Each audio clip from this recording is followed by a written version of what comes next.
ಇವತ್ತು ನಟ ದರ್ಶನ್ ಅವರನ್ನ ಬಳ್ಳಾರಿಯ ಸೆಂಟ್ರಲ್ ಜೈಲ್ಗೆ ಕರೆದುಕೊಂಡು ಬರತಕ್ಕಂಥ ಎಲ್ಲ ಸಾಧ್ಯತೆಗಳಿರ್ತಕ್ಕಂಥದ್ದು. ಇಲ್ಲಿ ಪ್ರಮುಖವಾಗಿ ಬಳ್ಳಾರಿ ಜೈಲಿಗೆ ಯಾಕೆ ಅನ್ನೋದಾದರೆ, ಬಳ್ಳಾರಿ ಜೈಲನ್ನು ರಾಜ್ಯದಲ್ಲಿರ್ತಕ್ಕಂಥ ಅತ್ಯಂತ ಕಠಿಣ ಜೈಲುಗಳಲ್ಲಿ ಒಂದು ಅಂತ ಹೇಳಲಾಗುತ್ತೆ. ಬಳ್ಳಾರಿ ಜೈಲಿನ ವಿಶೇಷತೆ ಏನು, ಬಳ್ಳಾರಿಯ ಜೈಲಿನಲ್ಲಿ ಯಾವೆಲ್ಲ ರೀತಿಯ ಸೆಕ್ಯೂರಿಟಿ ಇರುತ್ತೆ ಮತ್ತು ಅಲ್ಲಿಯ ಇನ್ಸೈಡ್ ವಿಷಯಗಳೇನು ಅನ್ನೋದ್ರ ಬಗ್ಗೆ ನಾನು ನಿಮಗೆ ತಿಳಿಸ್ತಾ ಹೋಗ್ತೀನಿ. ಈ ದೃಶ್ಯದಲ್ಲಿ ನೀವು ನೋಡ್ಬೋದು, ಬಳ್ಳಾರಿ ಸೆಂಟ್ರಲ್ ಜೈಲಿನ ಮುಂಭಾಗ ನಾನೀಗ ಇದ್ದೀನಿ. ಈ ದೃಶ್ಯದಲ್ಲಿ ನೀವೇನು ನೋಡ್ತಿದ್ದೀರಾ, ಬಳ್ಳಾರಿ ಸೆಂಟ್ರಲ್ ಜೈಲಿನ ಗೋಡೆ ಇದು. ಸುಮಾರು 16 ಎಕರೆ ಪ್ರದೇಶದಲ್ಲಿ ಬಳ್ಳಾರಿಯ ಸೆಂಟ್ರಲ್ ಜೈಲಿದೆ. ಅದರಲ್ಲಿ ಅರ್ಧ ಭಾಗದಷ್ಟು ಮಾತ್ರ ಈ ಜೈಲನ್ನು ಈಗ ಬಳಸ್ಕೊಳ್ಳಾಗ್ತಾ ಇರ್ತಕ್ಕಂಥದ್ದು. ಅಂದರೆ ಬ್ರಿಟಿಷರ ಕಾಲದಲ್ಲಿ 1884ರಲ್ಲಿ ಈ ಒಂದು ಜೈಲನ್ನು ನಿರ್ಮಾಣ ಮಾಡಲಾಗಿರ್ತಕ್ಕಂಥದ್ದು. ಅಂದರೆ ಆಗಿನ ಕಾಲಕ್ಕೆ ಯುದ್ಧ ಕೈದಿಗಳು ಜೊತೆಗೆ ಸ್ವತಂತ್ರ ಹೋರಾಟಗಾರರನ್ನ ಈ ಜೈಲಿನಲ್ಲಿ ಬಂಧಿಸಿ ಇಡಲಾಗ್ತಾ ಇತ್ತು.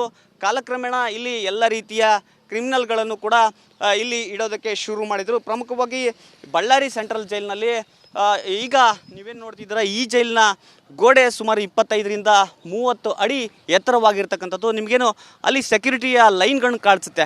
ಆ ಲೈನ್ಗಳನ್ನು ನೀವು ನೋಡಿದರೆ ಗೊತ್ತಾಗುತ್ತೆ, ಯಾರೂ ಕೂಡ ಇದರ ಮೇಲಿಂದ ಹತ್ತಿ ಇಳಿಯೋದಕ್ಕೆ ಸಾಧ್ಯವಿಲ್ಲ. ಯಾಕಂದರೆ ಅವೆಲ್ಲ ಕೂಡ ಎಲೆಕ್ಟ್ರಿಕಲ್ ಲೈನ್ಗಳು, ಅಂದರೆ ಲೇಸರ್ ಟೆಕ್ನಾಲಜಿ ಮೂಲಕ ಮಾಡಿರ್ತಕ್ಕಂಥದ್ದು. ಒಂದು ಕಡೆಗೆ ಮುಳ್ಳಿನ ಬೇಲಿ, ಅಂದರೆ ಕಬ್ಬಿಣದ ಮುಳ್ಳಿನ ಬೇಲಿನ ಹಾಕಿದರೆ, ಇನ್ನೊಂದು ಕಡೆಗೆ ಸಾಧಾರಣ ಲೈನ್ಗಳ ರೀತಿ ಏನು ಕಾಣುತ್ತೆ, ಅದರಲ್ಲಿ ವಿದ್ಯುತ್ ಹರಿಯುತ್ತೆ. ಒಂದು ವೇಳೆ ಯಾರಾದರೂ ಹತ್ತೋದಕ್ಕೆ ಪ್ರಯತ್ನ ಪಟ್ಟರೆ ಅಲ್ಲಿ ಎಲೆಕ್ಟ್ರಿಕ್ ಶಾಕ್ ಕೂಡ ಹೊಡೆಯುತ್ತೆ. ಅದೇ ಟೈಮಲ್ಲಿ ಸೈರನ್ ಕೂಡ ಆನ್ ಆಗುತ್ತೆ. ಆ ಬಳಿಕ ಯಾರು ಕೂಡ ಹೊರ ಹೋಗೋ ಚಾನ್ಸೇ ಇಲ್ಲ, ಇಮಿಡಿಯೇಟಾಗಿ ಸಿಕ್ಕಿ ಬೀಳ್ತಾರೆ. ಅಷ್ಟೇ ಅಲ್ಲದೆ ನಾನು ಇನ್ನೊಂದು ಕಡೆಗೆ ನಮ್ಮ ಕ್ಯಾಮ್ರಾಮನ್ ಸಿದ್ದು ಅವ್ರಿಗೆ ಕ್ಯಾಮ್ರಾವನ್ನು ಝೂಮ್ ಮಾಡಿ ತೋರಿಸೋದಕ್ಕೆ ಹೇಳ್ತೀನಿ. CC ಕ್ಯಾಮ್ರಾ ಕಾಣಿಸ್ತಾ ಇದೆ ನಿಮಗೆ. ಅದೇ ರೀತಿಯಾದ ಕ್ಯಾಮ್ರಾಗಳು ಜೈಲಿನ ಸುತ್ತ, ಜೊತೆಗೆ ಜೈಲಿನ ಒಳಭಾಗದಲ್ಲಿ, ಅಂದರೆ ಸುಮಾರು 85 CC ಕ್ಯಾಮ್ರಾಗಳನ್ನು ಇಲ್ಲಿ ಅಳವಡಿಸಲಾಗಿರ್ತಕ್ಕಂಥದ್ದು. ಅಂದರೆ ಜೈಲಿನ ಸಂಪೂರ್ಣ ಸುತ್ತ ಆಗಿರ್ಬೋದು, ಜೊತೆಗೆ ಒಳಭಾಗದಲ್ಲಿ CCTVಯ ಹದ್ದಿನ ಕಣ್ಗಾವಲಿದೆ. ಇನ್ನು ಜೈಲಿನ ಒಳಭಾಗದಲ್ಲಿ ನೋಡೋದಾದರೆ, ಏನು ಈ ಜೈಲು ಕಾಣಿಸುತ್ತೆ, ಇದರ ಒಳಭಾಗದಲ್ಲಿ ನೋಡೋದಾದರೆ ಸುಮಾರು 9 ಡಾರ್ಮೆಟ್ರಿ ಹಾಲ್ ರೀತಿಯಾದ ಒಂದು ವ್ಯವಸ್ಥೆ ಇರ್ತಕ್ಕಂಥದ್ದು. ಅಂದರೆ ಒಂದೊಂದು ಡಾರ್ಮೆಟ್ರಿ ಹಾಲ್ಗಳಲ್ಲಿ ಸುಮಾರು 40ರಿಂದ 50 ಕೈದಿಗಳನ್ನು ಈ ಜೈಲಿನಲ್ಲಿ ಇರಿಸ್ಬೋದಾಗಿರ್ತಕ್ಕಂಥದ್ದು. ಅಂದರೆ ಸುಮಾರು ಒಂದೇ ಕಾಲಕ್ಕೆ 500 ಕೈದಿಗಳನ್ನು ಈ ಜೈಲಿನಲ್ಲಿ ಇರಿಸ್ಬಹುದಾಗಿದೆ. ಅದರಲ್ಲಿ ಈಗ 385 ಕೈದಿಗಳು ಈ ಜೈಲಿನಲ್ಲಿ ಇದ್ದಾರೆ. ಇವತ್ತು ನಟ ದರ್ಶನ್ ಅವರನ್ನ ಬಳ್ಳಾರಿಯ ಸೆಂಟ್ರಲ್ ಜೈಲ್ಗೆ ಕರೆದುಕೊಂಡು ಬರತಕ್ಕಂಥ ಎಲ್ಲ ಸಾಧ್ಯತೆಗಳಿರ್ತಕ್ಕಂಥದ್ದು. ಇಲ್ಲಿ ಪ್ರಮುಖವಾಗಿ ಬಳ್ಳಾರಿ ಜೈಲಿಗೆ ಯಾಕೆ ಅನ್ನೋದಾದರೆ, ಬಳ್ಳಾರಿ ಜೈಲನ್ನು ರಾಜ್ಯದಲ್ಲಿರ್ತಕ್ಕಂಥ ಅತ್ಯಂತ ಕಠಿಣ ಜೈಲುಗಳಲ್ಲಿ ಒಂದು ಅಂತ ಹೇಳಲಾಗುತ್ತೆ. ಬಳ್ಳಾರಿ ಜೈಲಿನ ವಿಶೇಷತೆ ಏನು, ಬಳ್ಳಾರಿಯ ಜೈಲಿನಲ್ಲಿ ಯಾವೆಲ್ಲ ರೀತಿಯ ಸೆಕ್ಯೂರಿಟಿ ಇರುತ್ತೆ ಮತ್ತು ಅಲ್ಲಿಯ ಇನ್ಸೈಡ್ ವಿಷಯಗಳೇನು ಅನ್ನೋದ್ರ ಬಗ್ಗೆ ನಾನು ನಿಮಗೆ ತಿಳಿಸ್ತಾ ಹೋಗ್ತೀನಿ. ಈ ದೃಶ್ಯದಲ್ಲಿ ನೀವು ನೋಡ್ಬೋದು, ಬಳ್ಳಾರಿ ಸೆಂಟ್ರಲ್ ಜೈಲಿನ ಮುಂಭಾಗ ನಾನೀಗ ಇದ್ದೀನಿ. ಈ ದೃಶ್ಯದಲ್ಲಿ ನೀವೇನು ನೋಡ್ತಿದ್ದೀರಾ, ಬಳ್ಳಾರಿ ಸೆಂಟ್ರಲ್ ಜೈಲಿನ ಗೋಡೆ ಇದು. ಸುಮಾರು 16 ಎಕರೆ ಪ್ರದೇಶದಲ್ಲಿ ಬಳ್ಳಾರಿಯ ಸೆಂಟ್ರಲ್ ಜೈಲಿದೆ. ಅದರಲ್ಲಿ ಅರ್ಧ ಭಾಗದಷ್ಟು ಮಾತ್ರ ಈ ಜೈಲನ್ನು ಈಗ ಬಳಸ್ಕೊಳ್ಳಾಗ್ತಾ ಇರ್ತಕ್ಕಂಥದ್ದು. ಅಂದರೆ ಬ್ರಿಟಿಷರ ಕಾಲದಲ್ಲಿ 1884ರಲ್ಲಿ ಈ ಒಂದು ಜೈಲನ್ನು ನಿರ್ಮಾಣ ಮಾಡಲಾಗಿರ್ತಕ್ಕಂಥದ್ದು. ಅಂದರೆ ಆಗಿನ ಕಾಲಕ್ಕೆ ಯುದ್ಧ ಕೈದಿಗಳು ಜೊತೆಗೆ ಸ್ವತಂತ್ರ ಹೋರಾಟಗಾರರನ್ನ ಈ ಜೈಲಿನಲ್ಲಿ ಬಂಧಿಸಿ ಇಡಲಾಗ್ತಾ ಇತ್ತು. ಕಾಲಕ್ರಮೇಣ ಇಲ್ಲಿ ಎಲ್ಲ ರೀತಿಯ ಕ್ರಿಮಿನಲ್ಗಳನ್ನು ಕೂಡ ಇಲ್ಲಿ ಇಡೋದಕ್ಕೆ ಶುರು ಮಾಡಿದರು. ಪ್ರಮುಖವಾಗಿ ಬಳ್ಳಾರಿ ಸೆಂಟ್ರಲ್ ಜೈಲಿನಲ್ಲಿ ಈಗ ನೀವೇನು ನೋಡ್ತಿದ್ದೀರಾ, ಈ ಜೈಲಿನ ಗೋಡೆ ಸುಮಾರು 25ರಿಂದ 30 ಅಡಿ ಎತ್ತರವಾಗಿರ್ತಕ್ಕಂಥದ್ದು. ನಿಮಗೇನು ಅಲ್ಲಿ ಸೆಕ್ಯೂರಿಟಿಯ ಲೈನ್ಗಳನ್ನು ಕಾಣಿಸುತ್ತೆ. ಆ ಲೈನ್ಗಳನ್ನು ನೀವು ನೋಡಿದರೆ ಗೊತ್ತಾಗುತ್ತೆ, ಯಾರೂ ಕೂಡ ಇದರ ಮೇಲಿಂದ ಹತ್ತಿ ಇಳಿಯೋದಕ್ಕೆ ಸಾಧ್ಯವಿಲ್ಲ. ಯಾಕಂದರೆ ಅವೆಲ್ಲ ಕೂಡ ಎಲೆಕ್ಟ್ರಿಕಲ್ ಲೈನ್ಗಳು, ಅಂದರೆ ಲೇಸರ್ ಟೆಕ್ನಾಲಜಿ ಮೂಲಕ ಮಾಡಿರ್ತಕ್ಕಂಥದ್ದು. ಒಂದು ಕಡೆಗೆ ಮುಳ್ಳಿನ ಬೇಲಿ, ಅಂದರೆ ಕಬ್ಬಿಣದ ಮುಳ್ಳಿನ ಬೇಲಿನ ಹಾಕಿದರೆ, ಇನ್ನೊಂದು ಕಡೆಗೆ ಸಾಧಾರಣ ಲೈನ್ಗಳ ರೀತಿ ಏನು ಕಾಣುತ್ತೆ, ಅದರಲ್ಲಿ ವಿದ್ಯುತ್ ಹರಿಯುತ್ತೆ. ಒಂದು ವೇಳೆ ಯಾರಾದರೂ ಹತ್ತೋದಕ್ಕೆ ಪ್ರಯತ್ನ ಪಟ್ಟರೆ ಅಲ್ಲಿ ಎಲೆಕ್ಟ್ರಿಕ್ ಶಾಕ್ ಕೂಡ ಹೊಡೆಯುತ್ತೆ. ಅದೇ ಟೈಮಲ್ಲಿ ಸೈರನ್ ಕೂಡ ಆನ್ ಆಗುತ್ತೆ. ಆ ಬಳಿಕ ಯಾರೂ ಕೂಡ ಹೊರ ಹೋಗೋ ಚಾನ್ಸೇ ಇಲ್ಲ, ಇಮಿಡಿಯೇಟಾಗಿ ಸಿಕ್ಕಿ ಬೀಳ್ತಾರೆ. ಅಷ್ಟೇ ಅಲ್ಲದೆ ನಾನು ಇನ್ನೊಂದು ಕಡೆಗೆ ನಮ್ಮ ಕ್ಯಾಮ್ರಾಮನ್ ಸಿದ್ದು ಅವ್ರಿಗೆ ಕ್ಯಾಮ್ರಾವನ್ನು ಝೂಮ್ ಮಾಡಿ ತೋರಿಸೋದಕ್ಕೆ ಹೇಳ್ತೀನಿ. CC ಕ್ಯಾಮ್ರಾ ಕಾಣಿಸ್ತಾ ಇದೆ ನಿಮಗೆ. ಅದೇ ರೀತಿಯಾದ ಕ್ಯಾಮ್ರಾಗಳು ಜೈಲಿನ ಸುತ್ತ, ಜೊತೆಗೆ ಜೈಲಿನ ಒಳಭಾಗದಲ್ಲಿ, ಅಂದರೆ ಸುಮಾರು 85 CC ಕ್ಯಾಮ್ರಾಗಳನ್ನು ಇಲ್ಲಿ ಅಳವಡಿಸಲಾಗಿರ್ತಕ್ಕಂಥದ್ದು.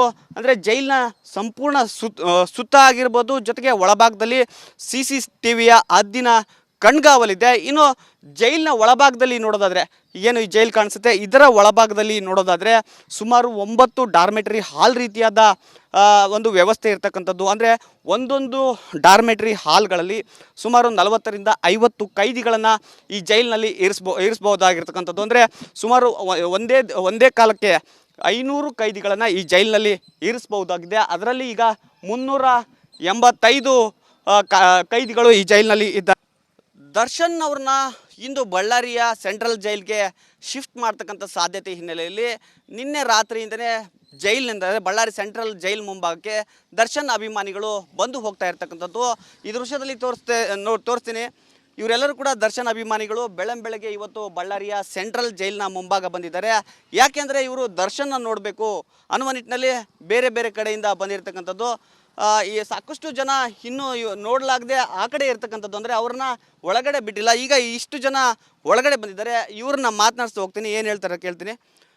ಬ್ರದರ್, ಎಷ್ಟು ದಿವಸದಿಂದ ನೀವು ದರ್ಶನ್ ಅಭಿಮಾನಿಗಳು, ಏನು ಹೇಳ್ತೀರಾ? ಈಗ ಸೆಂಟ್ರಲ್ ಜೈಲಿಗೆ, ಬಳ್ಳಾರಿ ಸೆಂಟ್ರಲ್ ಜೈಲಿಗೆ ಕರ್ಕೊಂಬರ್ತಿದ್ದಾರೆ ದರ್ಶನ್. ನಾನು ಅಭಿಮಾನಿ ಕರ್ನಾಟಕದಲ್ಲಿ ಇದ್ದೀನಿ, ಬಟ್ ಅವರು ನಾನು ಅಂದರೆ ಅವ್ರು ನೋಡಿದ್ದೀನಿ, ಫಿಲಿಮ್ಸು ಎಲ್ಲ ನೋಡಿಬಿಟ್ಟು ನಾನು ಆ ತರಪಿಂದ ನಾನು ಬಂದಿದ್ದೀನಿ ಸರ್ ನೋಡೋಕ್ಕೆ. ನನಗೆ ನಿನ್ನೆ ರಾತ್ರಿ ಗೊತ್ತಾಯ್ತು ಈ ಥರ ಬರ್ತಿದ್ದಾರೆ ಅಂತೇಳಿ, ಅದಕ್ಕೆ ನಾನು ಕಾಯ್ತಿದ್ದೀನಿ ಕಮ್ಸೆ ಕಮ್ ನೋಡ್ಬೋದು ಅಂತೇಳಿ.